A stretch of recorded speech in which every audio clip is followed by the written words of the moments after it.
Panik, panik, panik. Para mafia penyembah dolar lagi pada panik sampai keringat dingin. Langkah paling berani dalam sejarah Indonesia karena baru kali ini di era Presiden Prabowo yang berani melakukannya. Beliau menyatakan kepada dunia bahwa Indonesia bukan lagi bangsa yang lemah. Tidak sampai di situ teman-teman. Presiden Prabowo bersama Menkyu Purbaya sampai bikin Amerika dan Barat ketar-ketir. Lantas, bagaimana semua ini bisa terjadi dan strategi apa yang dilakukannya? Ya udah, yuk kita bedah bersama di video kali ini. Tapi jangan lupa subscribe channel milik rakyat kecil ini, Keset Politik. Apakah Indonesia sedang menuju kemandirian ekonomi yang sejati? Atau kita justru sedang menggali lubang kehancuran kita sendiri? Di luar sana, para pakar ekonomi sedang berdebat panas. Kelompok pertama bilang, strategi pemerintah meninggalkan dolar dalam perdagangan adalah langkah jenius untuk menstabilkan harga barang di pasar tradisional. Tapi kelompok kedua memperingatkan, jika kita salah langkah, para mafia ekonomi dan spekulan falas justru akan mencuri lebih banyak modal keluar dari negeri ini. Mengapa uang hasil kekayaan alam kita lebih suka jalan-jalan ke Singapura ketimbang membangun sekolah yang ambruk di desa Anda? Masa kekayaan kita, ya, diolah, diambil, dijual ke luar negeri, hasil jualannya tidak ditaruh di Indonesia. Masuk akal atau tidak? Coba. Di video ini, kita tidak akan bicara teori konseptual yang membosankan. Kita akan bongkar bagaimana cara sistem ini menguras kantong kita. Saudara-saudara, selama berapa puluh tahun tabungan Indonesia diambil dan uangnya tidak ditaruh di Indonesia, ditaruh di luar negeri. Sebelum kita bedah bagaimana cara sistem ini menguras kantong kita, saya ingin mengajak Anda semua yang sudah lelah melihat negara kita terus didikte dan kekayaan alam kita dijarah oleh segelintir oknum. Ini bukan lagi waktunya kita diam dan hanya menjadi penonton sejarah. Perjuangan mengembalikan kedaulatan ekonomi ini tidak akan pernah berhasil tanpa adanya gerakan dan kesadaran dari kita, rakyat kecil. Jika Anda sepakat bahwa sudah saatnya kita bersatu mendukung penegakan hukum yang adil, melawan para pelaku kejahatan ekonomi, dan membersihkan negeri ini dari para koruptor, silakan tekan tombol like, subscribe channel ini, dan bagikan video ini ke sebanyak mungkin orang. Mari kita sebarkan kesadaran ini ke seluruh penjuru negeri agar gerakan kedaulatan ekonomi kita tidak bisa dibendung oleh siapapun. Dan sebagai bukti bahwa rakyat dari Sabang sampai Merauke bersatu dan hadir memantau pergerakan ini, tulis di kolom komentar sekarang, dari kota mana Anda menonton video ini? Mari kita tunjukkan bahwa suara rakyat terdengar dari ujung barat hingga ujung timur Indonesia. Pastikan Anda menyimak pembahasan ini sampai detik terakhir, karena setiap menitnya adalah amunisi bagi kita untuk memahami bagaimana cara mempertahankan hak-hak kita.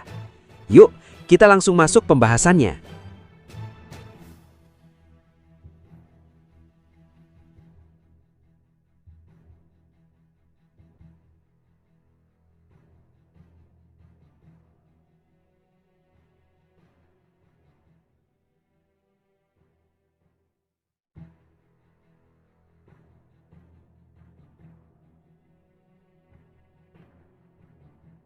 Sistem keuangan dunia saat ini memaksa kita untuk selalu menggunakan dolar Amerika Serikat dalam setiap perdagangan luar negeri. Mari kita bayangkan kembali analogi warung bakso tadi. Mengapa aturan yang terdengar merepotkan itu bisa terjadi dalam skala global? Jawabannya adalah karena sistem ekonomi internasional memang dirancang sedemikian rupa sehingga mata uang satu negara menjadi penguasa tunggal. Kondisi inilah yang disebut sebagai hegemoni dolar. Teman-teman, harus kita ingat, bangsa yang merdeka adalah bangsa yang mandiri dan tidak didikte oleh siapapun. Indonesia adalah bangsa yang besar dan bangsa yang merdeka. Oleh karena itu, kedaulatan negara tidak bisa ditawar-tawar lagi. Indonesia harus mandiri dan berdikari. Sebagai negara yang dianugerahi kekayaan alam melimpah, Indonesia menghasilkan komoditas luar biasa, seperti minyak kelapa sawit, nikel, hingga batu bara. Namun sebuah keanehan yang dipelihara sejak lama adalah ketika para pengusaha kita ingin menjual batu bara ke Cina atau membeli mesin pabrik dari Jepang, transaksi tersebut sama sekali tidak boleh langsung menggunakan mata uang rupiah, yuan, atau yen. Aturan global mewajibkan kita untuk mengkonversi atau menukarkan uang tersebut ke dalam dolar Amerika Serikat terlebih dahulu. Karena aturan main yang timpang ini, Indonesia diwajibkan untuk selalu menimbun cadangan dolar dalam jumlah yang sangat besar di bank sentral kita. Mengapa? Karena jika cadangan dolar kita menipis, nilai tukar rupiah akan langsung melemah tajam. Celakanya, setiap kali Bank Sentral Amerika memutuskan untuk menaikkan suku bunga mereka, dolar di seluruh dunia akan mengalir kembali ke negaranya. Akibatnya, dolar menjadi barang langka di dalam negeri. Berdasarkan hukum ekonomi yang paling mendasar, ketika suatu barang menjadi langka, pasti harganya akan melonjak naik. Dampak dari permainan angka di bursa saham Wall Street atau kantor pemerintahan di Washington itu tidak pernah tinggal di sana. Dampak itu mengalir langsung ke pasar-pasar tradisional di tempat kita tinggal. Ketika dolar menguat dan rupiah melemah, harga barang-barang impor yang menjadi kebutuhan harian kita akan langsung meroket tajam. Pikirkan tentang gandum yang menjadi bahan baku mie instan favorit Anda, kedelai impor yang menjadi bahan baku tahu dan tempe di meja makan, hingga bahan baku obat-obatan penting di rumah sakit. Semuanya mendadak menjadi mahal. Rakyat kecil yang bahkan tidak tahu di mana letak kota New York, tiba-tiba harus menanggung akibatnya berupa harga barang pokok yang tidak lagi masuk akal. Kita seolah dipaksa membayar upeti tersembunyi kepada sistem moneter global ini, hanya agar kita terus bisa menyambung hidup sehari-hari. Inilah jebakan lingkaran setan yang membuat kekayaan alam kita dikuras keluar, sementara rakyatnya terus-menerus dibuat cemas oleh ketidakstabilan ekonomi yang diciptakan oleh bangsa lain. Teman-teman, yang dihadapi Indonesia bukanlah kekuatan kecil, tapi inilah raksasa yang sangat kuat. Jika rakyat tidak bersatu, maka Indonesia tidak akan menang. Oleh karena itu, mari kita bersatu dan jangan mau diadu domba. Silakan tulis narasi persatuan kalian di kolom komentar. Mari kita gaungkan hingga pelosok negeri. Melihat ketidakadilan yang sudah mengakar selama puluhan tahun ini, era kepasrahan itu akhirnya harus dihentikan. Pemerintah tidak lagi mau tinggal diam melihat kekayaan alam kita diperas dan dikuras oleh sistem global yang timpang. Disinilah sebuah langkah berani diambil melalui strategi yang disebut local currency settlement atau kesepakatan transaksi menggunakan mata uang lokal. Langkah ini bukan sekadar kebijakan teknis perbankan yang membosankan di atas kertas, melainkan sebuah terobosan terbuka untuk merubuhkan fondasi dominasi dolar yang selama ini mencekik leher perekonomian domestik kita.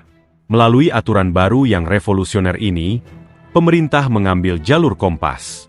Ketika para pengusaha kita berdagang dengan negara-negara mitra utama seperti Cina, Jepang, Malaysia, Thailand, bahkan Korea Selatan, mereka tidak perlu lagi mampir ke dolar Amerika. Jika kita menjual komoditas ke Cina, mereka bisa langsung membayar kita dengan rupiah, atau kita menerima yuan yang bisa langsung digunakan kembali tanpa perlu menyetor biaya konversi kepada pihak ketiga. Kita membayar menggunakan uang kita sendiri yang sah, dan mereka membayar dengan mata uang mereka. Dengan memotong jalur tengah ini, ketergantungan kita terhadap dolar menurun drastis.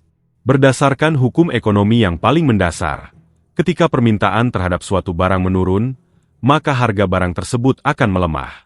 Ketika dolar tidak lagi diburu secara gila-gilaan oleh para importir kita untuk sekadar membayar transaksi harian, nilai tukar rupiah kita akan memiliki ruang bernapas yang jauh lebih lega. Rupiah menjadi lebih stabil, lebih tangguh, dan tidak mudah diombang-ambingkan oleh sentimen politik luar negeri yang sama sekali tidak ada hubungannya dengan hajat hidup orang banyak di Indonesia.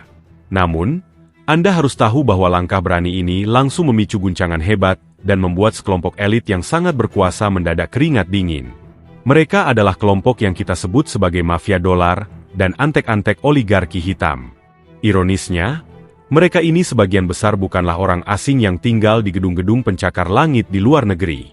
Mereka adalah warga negara kita sendiri, oknum pengusaha papan atas, konglomerat hitam, dan spekulan valuta asing ilegal yang kekayaannya justru beranak pinak setiap kali rupiah kita terjungkal. Selama puluhan tahun, kelompok parasit ini mengeruk keuntungan luar biasa dari penderitaan rakyat banyak. Polanya selalu sama. Mereka mengeruk nikel dari bumi Sulawesi, mengambil batu bara dari tanah Kalimantan, dan memanen minyak kelapa sawit dari bumi Sumatera. Semua itu adalah kekayaan alam yang menurut konstitusi kita harus dikuasai oleh negara dan digunakan sebesar-besarnya untuk kemakmuran rakyat. Tetapi kenyataannya, ketika komoditas bernilai triliunan itu dijual ke luar negeri, uang dolarnya tidak pernah mampir ke dalam sistem perbankan nasional kita.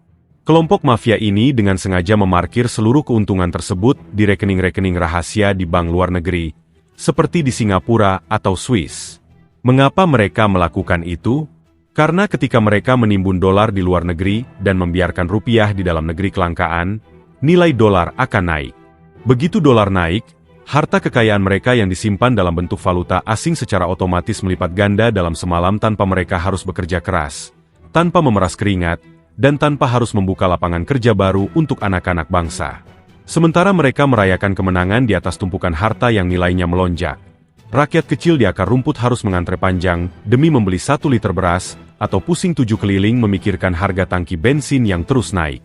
Ini adalah sebuah pengkhianatan ekonomi yang sangat nyata, namun dikemas rapi dalam istilah investasi. Indonesia hanya mendapatkan tanah yang rusak, lingkungan yang tercemar, dan sisa-sisa ampas ekonomi yang tidak seberapa. Disinilah investigasi dan ketegasan nyata dari pemerintah mulai menutup ruang gerak mereka sampai terkunci rapat. Pemerintah tidak lagi sekadar mengimbau, merayu, atau memohon dengan sopan agar para eksportir itu membawa pulang uang mereka. Melalui serangkaian kebijakan makroprudensial yang diterapkan secara dingin oleh tim ekonomi, pemerintah menerapkan aturan yang sangat memaksa. Devisa hasil ekspor wajib diparkir di dalam sistem perbankan domestik dalam jangka waktu tertentu. Ditambah lagi dengan program dedolarisasi yang gencar dilakukan, ruang bagi para spekulan untuk memainkan harga mata uang di pasar domestik menjadi sangat sempit. Mereka tidak bisa lagi dengan mudah memicu kepanikan pasar dengan cara memborong dolar secara masif untuk menjatuhkan nilai rupiah, karena kebutuhan real terhadap dolar memang sengaja dikurangi oleh pemerintah. Pengawasan terhadap lalu lintas modal asing kini tidak lagi menggunakan mata telanjang atau laporan manual yang mudah disiasati, melainkan menggunakan sistem pelacakan digital yang mampu mendeteksi setiap sen transaksi yang keluar masuk dari wilayah hukum Indonesia. Siapapun yang ingin menikmati gurihnya kue ekonomi Indonesia sekarang harus tunduk pada aturan kedaulatan kita, termasuk dalam hal penggunaan mata uang dan aturan hilirisasi industri di dalam negeri. Ini adalah perang terbuka antara kedaulatan finansial seluruh rakyat melawan keserakahan segelintir elit. Dan untuk pertama kalinya dalam sejarah modern, negara memilih untuk berdiri kokoh memihak dan melindungi rakyat jelata. Kita tidak bisa berbicara tentang kemandirian ekonomi, kekuatan mata uang, atau kesejahteraan rakyat tanpa berani menyentuh akar dari segala pembusukan yang terjadi di negeri ini, yaitu korupsi. Hubungan antara tindakan korupsi dan melemahnya nilai tukar rupiah bukanlah sekadar dongeng, melainkan sebuah garis lurus nyata yang saling menghancurkan. Setiap kali ada seorang pejabat yang menerima suap di bawah meja, setiap kali ada oknum kepala daerah yang menyalahgunakan dana bantuan sosial untuk masyarakat miskin, atau setiap kali ada jajaran pengelola perusahaan milik negara yang menggelembungkan nilai proyek infrastruktur, mereka tidak hanya sedang mengambil uang negara. Secara tidak langsung, mereka sedang melakukan tindakan sabotase yang kejam terhadap nilai tukar mata uang kita sendiri. Mari kita bedah logikanya agar kita semua paham bagaimana kejahatan kerah putih ini menghancurkan isi dompet kita. Korupsi adalah penyakit utama yang membunuh efisiensi ekonomi sebuah negara secara masif. Ketika biaya untuk membangun sebuah jalan tol, pelabuhan, atau jembatan membengkak hingga 2 kali lipat dari harga wajar akibat dana yang dipotong sana-sini untuk komisi pejabat, maka ekonomi kita menjadi sangat tidak kompetitif. Produk-produk yang dihasilkan oleh industri dalam negeri terpaksa dijual dengan harga mahal, karena harus menanggung beban biaya logistik yang tinggi akibat infrastruktur yang korup tadi. Ketika barang-barang buatan anak bangsa menjadi terlalu mahal, produk kita tidak akan laku di pasar internasional. Akibatnya, angka ekspor kita menurun drastis, pasokan mata uang asing kita menipis, dan ujung-ujungnya nilai rupiah kita kembali merosot jatuh. Lebih dari itu, ada satu rahasia umum yang sangat memprihatinkan. Uang hasil jarahan para koruptor itu hampir tidak pernah disimpan dalam bentuk rupiah di bank-bank lokal dalam negeri. Mengapa? Karena menimbun uang haram triliunan rupiah di dalam negeri itu sangat mudah dilacak oleh penegak hukum dan pusat pelaporan transaksi keuangan. Oleh karena itu, para koruptor ini memiliki kelakuan yang persis sama dengan para mafia dolar. Mereka akan langsung berbondong-bondong menukarkan uang rupiah hasil curian mereka ke dalam bentuk mata uang asing seperti dolar atau euro, lalu menyembunyikannya ke dalam rekening rahasia atau membeli aset-aset mewah di luar negeri. Tindakan masif menukarkan triliunan rupiah uang korupsi menjadi dolar secara ilegal ini secara otomatis menekan, menjepit, dan meruntuhkan nilai rupiah dari dalam sistem keuangan kita sendiri. Rakyat kecil di seluruh pelosok negeri sudah terlanjur lelah dan terluka. Di satu sisi, petani, buruh, dan pelaku usaha kecil harus bekerja banting tulang dari sebelum matahari terbit hingga larut malam. Mereka bermandikan peluh, mengorbankan waktu bersama keluarga hanya untuk memenuhi kewajiban mereka kepada negara. Namun di sisi lain, apa yang disaksikan oleh rakyat di layar kaca dan media sosial? Uang anggaran yang dikumpulkan dari tetesan keringat rakyat jelata itu justru digunakan oleh segelintir oknum pejabat untuk memamerkan gaya hidup mewah, membelikan fasilitas mahal bagi keluarga mereka, atau membangun rumah bak istana yang pagarnya saja lebih tinggi dari rumah warga di sekitarnya. Ini adalah ketidakadilan sosial yang sangat melukai perasaan kemanusiaan kita semua.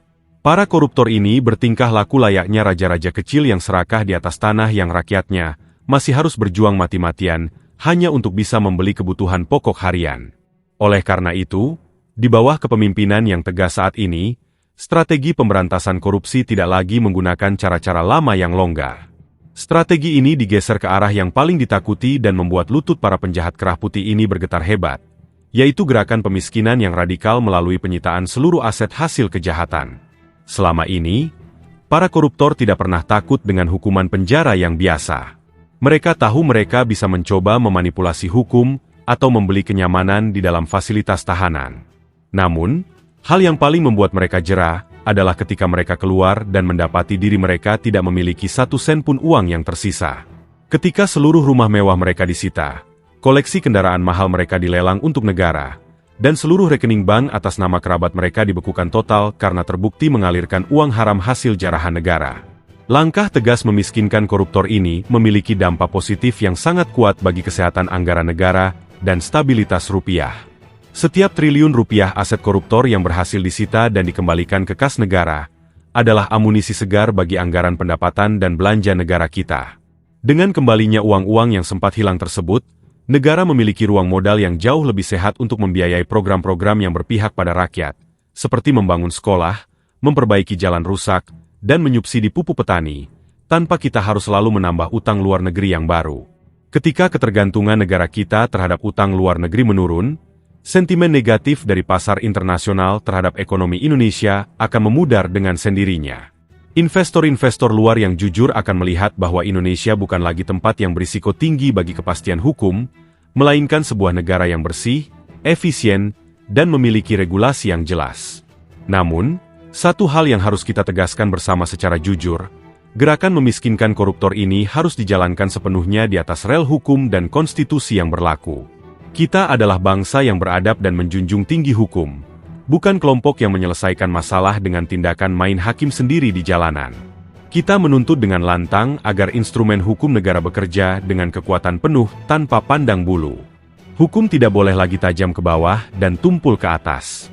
Ketegasan pemerintah memastikan bahwa lembaga penegak hukum memiliki dukungan politik yang mutlak untuk mengejar para perampok uang rakyat hingga ke lubang jarum sekalipun. Ketika hukum ditegakkan dengan perkasa tanpa melihat latar belakang kelompok atau seberapa besar pengaruh kekuasaan si penjahat, maka ekonomi akan tumbuh dengan sehat. Di titik itulah, mata uang rupiah kita akan berdiri tegak di kancah dunia sebagai simbol kehormatan dan harga diri sebuah bangsa yang merdeka, berdaulat, dan bersih dari noda hitam korupsi. Di tengah derasnya arus perubahan global dan berbagai tantangan ekonomi yang sedang kita hadapi saat ini, ada satu mimpi besar yang kembali membakar dada setiap anak bangsa, melihat Indonesia berdiri tegak di atas kakinya sendiri.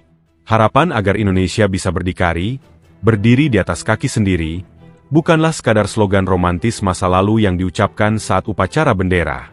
Berdikari adalah sebuah kebutuhan mutlak dan mendesak agar seluruh lapisan masyarakat Indonesia, dari ujung barat di Pulau W hingga ujung timur di Merauke, bisa menikmati hidup yang sejahtera, adil, dan makmur secara nyata. Kita semua memimpikan sebuah hari di mana kesejahteraan tidak lagi menjadi barang mewah yang hanya menumpuk di rekening bank milik segelintir elit serakah, melainkan mengalir nyata ke atas meja makan rakyat jelata. Kita mendambakan Indonesia yang mandiri secara pangan, energi, dan finansial. Indonesia yang subur ini tidak seharusnya terus-menerus bergantung pada bahan pokok impor, hanya untuk memberi makan rakyatnya sendiri. Kita memiliki laut yang luas dan kaya, tanah yang menyediakan segalanya, serta perut bumi yang dipenuhi mineral berharga. Ketika kita mampu mengelola seluruh potensi luar biasa ini dengan tangan-tangan anak bangsa yang jujur dan cerdas, maka kemakmuran bukan lagi sekadar impian di atas kertas, melainkan kenyataan hidup yang dirasakan oleh setiap petani di sawah, buruh di pabrik, dan nelayan di lautan. Namun, jalan menuju kemandirian ekonomi yang sejati ini tidak pernah mulus. Ketika sebuah negara kaya seperti Indonesia mencoba melepaskan diri dari ketergantungan sistem global dan mulai mengatur rumah tangganya sendiri, akan selalu ada pihak-pihak yang merasa terganggu kenyamanannya. Kekuatan-kekuatan luar maupun kelompok kepentingan di dalam negeri yang selama ini diuntungkan oleh ketergantungan kita, pasti tidak akan tinggal diam. Disinilah letak ujian terbesar bagi kita sebagai sebuah bangsa. Senjata utama yang digunakan untuk meruntuhkan perjuangan kemandirian ini bukanlah kekuatan militer atau peluru tajam, melainkan narasi-narasi negatif, berita bohong, hoaks, dan strategi adu domba yang sengaja dihembuskan untuk memecah belah kita dari dalam. Oleh karena itu, di tengah situasi yang penuh dengan dinamika dan transisi besar seperti saat ini, harapan terdalam kita adalah agar seluruh elemen masyarakat Indonesia tetap menjaga kedamaian dan merapatkan barisan dalam persatuan yang kokoh. Kita tidak boleh mudah terpancing atau diprovokasi untuk saling membenci, saling menyalahkan, atau saling mencurigai sesama saudara satu bangsa. Kita harus mengingat dengan kesadaran penuh bahwa ketika kita di tingkat bawah sibuk bertengkar, berdebat kusir di media sosial, dan terpecah belah karena isu-isu kecil, para pengkhianat ekonomi dan koruptor di tingkat atas akan tertawa lebar. Perhatian rakyat yang teralihkan adalah berkah bagi mereka untuk terus melanggengkan kejahatan besar mereka. Persatuan dan kedamaian di antara rakyat kecil adalah benteng pertahanan terakhir bagi kedaulatan Ibu Pertiwi. Jika kita tetap damai dan bersatu, tidak ada satupun kekuatan konspirasi asing yang mampu merubuhkan bangunan Republik Indonesia yang kita cintai ini. Mari kita buka lembaran baru dengan penuh rasa optimisme. Kita sebagai rakyat perlu menaruh kembali rasa percaya dan memberikan dukungan penuh kepada para pemimpin kita yang saat ini sedang bekerja keras di garis depan demi menegakkan harga diri bangsa. Perjuangan memperkuat mata uang lokal, melakukan hilirisasi industri agar kekayaan alam tidak lagi dijual murah dalam bentuk mentah, serta menutup celah pelarian modal ke luar negeri adalah ikhtiar suci yang wajib kita kawal bersama. Menjadi pemimpin di tengah badai krisis global tidaklah mudah. Tekanan, ancaman boikot dagang, hingga sabotase ekonomi dari luar negeri adalah risiko nyata yang mereka hadapi setiap hari demi membela kepentingan rakyat. Sebagai warga negara yang baik, sudah sepatutnya kita mengalirkan doa-doa tulus dan memberikan dukungan moral yang kuat agar para pemimpin kita senantiasa diberikan kesehatan, keteguhan iman, serta kebijaksanaan yang luas untuk membawa kapal besar bernama Indonesia ini menuju pelabuhan kemenangan. Kita memiliki modal yang lebih dari cukup untuk membuktikan kepada dunia bahwa kita pasti bisa. Kita adalah bangsa besar dengan sejarah peradaban yang agung. Kita bukan bangsa yang lemah, bukan bangsa yang diciptakan untuk selalu diatur, diimbau, apalagi didekte oleh kepentingan asing. Sudah terlalu lama kita hidup di bawah bayang-bayang dekte asing yang mendikte apa yang boleh dan tidak boleh kita lakukan terhadap kekayaan alam kita sendiri. Era kepasrahan itu harus diakhiri sekarang juga. Sudah saatnya kita menunjukkan taji kita di panggung internasional. Kita harus percaya pada kekuatan kolektif kita sendiri, pada kecerdasan anak-anak muda kita, dan pada ketangguhan mental seluruh rakyat Indonesia.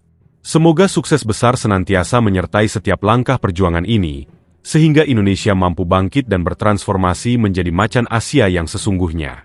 Bukan macan yang hanya mengaum di dalam kandang sendiri, melainkan kekuatan ekonomi dan politik yang diperhitungkan, disegani, dan dihormati oleh bangsa-bangsa lain di seluruh penjuru dunia. Kita ingin melihat sebuah hari di mana kebijakan nasional kita murni lahir dari kepentingan rakyat Indonesia, tanpa perlu meminta restu atau tunduk pada tekanan lembaga keuangan internasional manapun. Mari kita buktikan bersama, dengan bergandengan tangan tanpa memandang perbedaan suku, agama, maupun pandangan politik, bahwa cita-cita luhur ini berada di ambang kenyataan. Kita pertahankan kedamaian di akar rumput, kita jaga persatuan, dan kita dukung penuh langkah-langkah berani para pemimpin yang berintegritas. Dengan membersihkan parasit internal melalui penegakan hukum yang adil dan konsisten, serta membangun kemandirian di sektor-sektor strategis, fondasi Indonesia akan berdiri dengan sangat kokoh. Kokoh untuk menahan segala guncangan krisis global, dan kokoh untuk memastikan bahwa kesejahteraan sejati merata dari Sabang sampai Merauke. Kita pasti bisa, karena Indonesia adalah harga mati, dan kemerdekaan finansial yang sejati adalah hak seluruh rakyat Nusantara. Merdeka! Oke teman-teman, terima kasih masih bersama Keset Politik. Teman-teman, setelah mendengarkan penjelasan yang panjang tadi, gimana pendapat kalian? Silakan tulis opini tajam kalian di kolom komentar. Tapi ingat ya teman-teman, jangan mencaci maki siapapun, jangan menjelek-jelekan siapapun, tunjukkan bahwa netizen Indonesia adalah netizen yang budiman. Teman-teman, sekarang saatnya kita beropini dan berdiskusi. Kita ngobrol-ngobrol santai aja teman-teman. Teman-teman, langkah berani yang diambil oleh pemerintah saat ini untuk melepaskan diri dari ketergantungan dolar serta memiskinkan para koruptor adalah sebuah keputusan yang sangat tepat dan krusial bagi masa depan bangsa kita. Teman-teman, kita semua tahu, selama puluhan tahun, sistem keuangan global dan tindakan para pemburu rente dalam negeri telah mencekik perekonomian masyarakat kecil, teman-teman. Ketika harga barang-barang pokok di pasar tradisional melonjak hanya karena dinamika politik di Amerika Serikat. Disitulah kita menyadari bahwa kedaulatan ekonomi kita sedang dipertaruhkan, teman-teman. Teman-teman, menggunakan mata uang lokal dalam perdagangan antara negara mitra merupakan langkah yang logis untuk melindungi nilai rupiah. Selama ini, teman-teman, kekayaan alam kita dikuras oleh asing. Namun, keuntungannya justru dibuat mereka memperkaya diri. Jadi negara kita, masyarakat kita cuma mendapatkan debunya saja dan bencana alamnya saja, teman-teman. Terus teman-teman, selama ini para pengusaha-pengusaha nakal, para mafia-mafia yang selalu menyembah dolar itu selalu menaruh uangnya di bank luar negeri. Dan ini teman-teman, dengan memaksa devisa hasil ekspor masuk ke perbankan domestik, pemerintah secara nyata sedang mengembalikan hak rakyat atas kekayaan buminya sendiri. Jadi, pemerintah sekarang tetap memperbolehkan para pengusaha-pengusaha itu untuk menjual kekayaan alam Indonesia seperti sawit, nikel ke luar negeri, tapi teman-teman, tapi diperketat pengawasannya. Uangnya harus ditaruh di bank-bank yang ada di dalam negeri. Terus teman-teman, di sisi lain, mengaitkan korupsi dengan stabilitas mata uang, membuka mata kita semua bahwa kejahatan para pejabat-pejabat yang nakal itu, oknum-oknumnya, bukan sekedar pencurian uang negara, melainkan sabotase ekonomi nasional, teman-teman. Koruptor yang menukarkan hasil curiannya ke mata uang asing untuk disembunyikan di luar negeri adalah parasit yang melemahkan rupiah dalam negeri. Jadi mereka itu, teman-teman, sangat merugikan masyarakat. Mereka sudah mencuri, lalu uangnya ditukar menjadi dolar, dan itu membuat mata uang kita rupiah menjadi melemah. Dan kalau mata uang kita melemah, teman-teman, tentu banyak barang-barang kebutuhan pokok yang harganya akan menjadi mahal karena kita masih banyak impor. Kita gula masih impor, kedelai masih impor. Ya alhamdulillah beras sudah tidak, teman-teman. Teman-teman, oleh karena itu strategi memiskinkan koruptor dengan menyita seluruh aset adalah obat paling mujarab. Karena sejatinya mereka tidak pernah takut dengan hukuman penjara, teman-teman, melainkan mereka hanya takut menjadi gembel, menjadi miskin. Teman-teman, keberhasilan ini tidak lepas dari keberanian presiden kita, Presiden Prabowo. Kita patut memberikan apresiasi dan pujian yang setinggi-tingginya, teman-teman. Keberanian politik beliau yang sangat keras dan tanpa kompromi dalam melawan para koruptor serta mafia ekonomi menunjukkan karakter pemimpin yang berdaulat. Beliau membuktikan bahwa Indonesia memiliki harga diri di kancah internasional serta tidak bisa lagi didikte oleh kepentingan asing yang merugikan rakyat, teman-teman. Selain itu, kita juga memberikan apresiasi kepada Menteri Keuangan dan menteri-menteri yang lain. Teman-teman, sebagai Menteri Keuangan, Bapak Purbaya juga bernyali sangat berani, tidak kaleng-kaleng. Beliau menunjukkan bahwa beliau sangat bersih, tidak bisa disogok. Dan beliau sangat mematuhi atasannya, yaitu Presiden Prabowo. Semoga semua pejabat bersih selalu dilindungi oleh Tuhan Yang Maha Esa, teman-teman. Ya udah, mungkin sampai di sini dulu, teman-teman. Terima kasih telah menyimak. Apabila ada salah-salah kata, saya mohon maaf. Sampai berjumpa di video selanjutnya. Saya host Keset Politik undur diri. Terima kasih. See you next time.